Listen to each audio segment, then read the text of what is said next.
Hello everyone. तो आज किया जा रहा है बेबी का घर में वेलकम।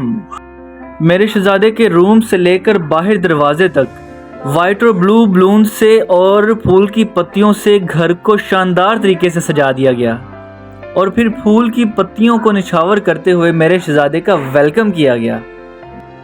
मेरे घर में सब मेरे शहजादे से बहुत प्यार करते हैं। अब मुझे चाहिए ऐसे व्लॉग बनाऊं कि जिसमें मैं सबको बताऊं कि ये हूं मैं और ये हैं मेरे घर वाले और हम सब अपने शहजादे के नखरे उठाते हैं। घर में सब ने एक एक करके बेबी के साथ वीडियो बनाई और सब ने बेबी का वेलकम किया।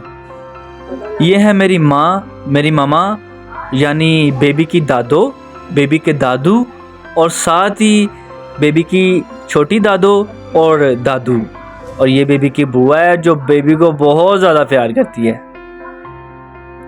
और बेबी के बड़े पापा उसको उठाए हुए पूरे घर का विजिट करवा रहे हैं और दिखा रहे हैं बेबी को पूरा घर। और उसके बाद बेबी को पकड़ लिया उसके चाचुओं ने और उसके साथ लाडियाँ कर रहे हैं, उसके साथ फ़ोटोशूट कर रहे हैं और उसको बता रहे हैं कि यार हम तेरे चाचू हैं और हम उठाएंगे तेरे नखरे। और हमने अपने शहजादे का नाम रखा है डैनियल, जिसका मतलब है आदिल यानी इंसाफ करने वाला।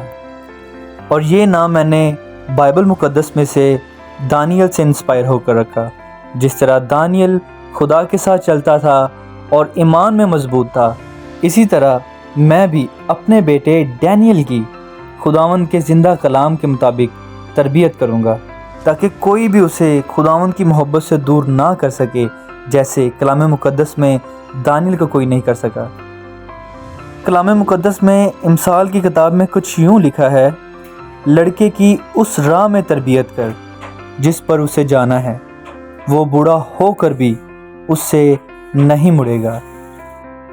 May God bless you Daniel with bundle of happiness, health, wealth and wisdom। दोस्तों वीडियो को लाइक करें, कमेंट करें और सब्सक्राइब करें। Thank you so much. Stay bless.